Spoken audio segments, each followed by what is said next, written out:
আজকে খুবই স্পেশাল একটা রেসিপি আপনাদের সাথে শেয়ার করব।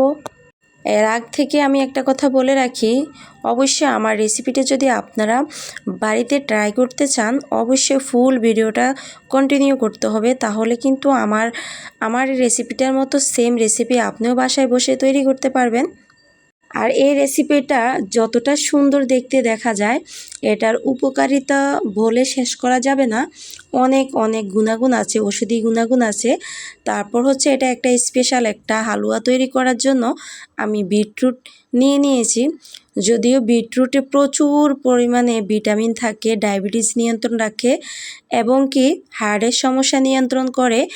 এমনও আমি অনেক পেজ দেখেছি যে অনেকে হচ্ছে হার্টের জন্য, ডায়াবেটিসের জন্য বাজার থেকে এই বিটরুটের পাউডার নিয়ে আসে, আর পাউডার নিয়ে এসে ওনারা হচ্ছে প্রতারিত হচ্ছে। তো আমি তাদেরকে বলবো অবশ্যই আপনারা বিটরুট এখন বাজারে প্রচুর পরিমাণে খুবই অল্প দামে পাওয়া যায়।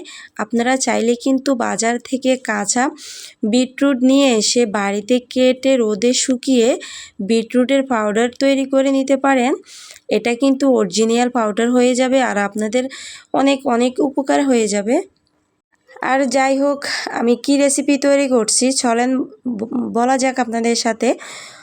এই তো হচ্ছে আমি বিটরুটগুলোকে প্রথমে সিদ্ধ করে নিয়েছি। তো যদিও আমি সিদ্ধ করা ভিডিওটা একটু স্কিপ করেছি, তো আমি হচ্ছে সিদ্ধ করে নেওয়ার পর এটা ব্লেন্ড করে নিয়েছি। আর ব্লেন্ড করে নেওয়ার পর আমি হালকা একটু পাউডার মিল্ক অ্যাড করে এটা হচ্ছে পাইপেনে বসিয়ে দিয়েছি। এটা অনেকটা শুকিয়ে যাওয়ার পরে কিন্তু আমি এখানে বাটার এবং কি ঘি দিয়ে দিব।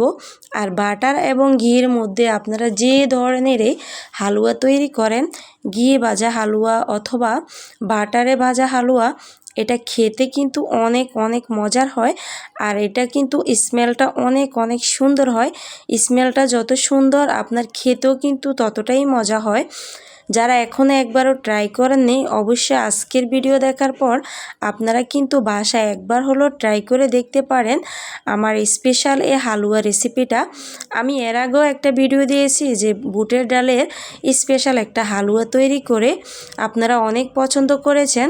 তো হচ্ছে আমি এটা কিভাবে হচ্ছে একদম শুকিয়ে যাওয়ার পরে আমি এটাকে ঢেলে নিব। তারপর তো এই তো আপনারা দেখতে পাচ্ছেন, আসলে হালুয়া বানানোর মূল কষ্টটা হচ্ছে এটাই, যখন হালুয়াটা একদম শুকিয়ে আসবে চুলার উপরে তখন কিন্তু আপনারা হালকা আরেকটু বাটার অথবা ঘি দিয়ে উপর দিয়ে ঢেলে তারপর হচ্ছে উল্টিয়ে পাল্টিয়ে নিতে হবে।